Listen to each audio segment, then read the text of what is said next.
Hi, I'm Tom McMillan, pastor at Knox Presbyterian Church, and we want to invite you to come to worship with us this Sunday at 10 o'clock, either in person in the sanctuary or you can be watching virtually. We are all one community in worship. I invite you to be a part of that. We're looking at John chapter 9, where Jesus heals a man born blind. And he heals him on the Sabbath by rubbing mud in his eyes, and all of a sudden he sees. And what happens afterwards takes a whole chapter, because you find that the community no longer recognizes him now that he can't live his life as a beggar who is unable to see. Now he can finally see and is upright and moving about. They don't recognize him, and they ask questions. Are you really the one? He says, yes, I am the one. I'm the same man, I just can see now. His parents don't quite know what to do with this situation either. The Pharisees are critical that he's been healed on the Sabbath, and the parents really don't want to get him in trouble, so they're saying, well, ask him how he got healed or who did it.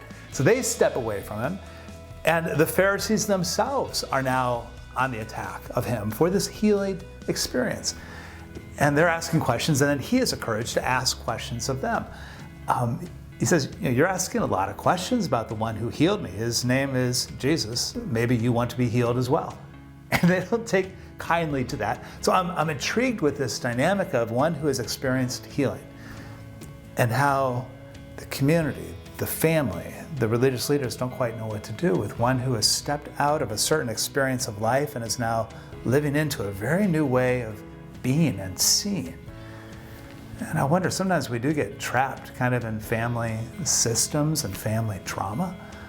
And sometimes we don't know how to move away from that or who we are apart from it. But when something happens that makes us alert to how we've been kind of trapped and maybe even minimized within a family system, when we start to actually live and stand up and see clearly, the family may not always applaud the change that we are experiencing. And instead of celebrating or seeing how they too can join in that change, sometimes they will want you back where you've been so they could be who they've always been and want to continue.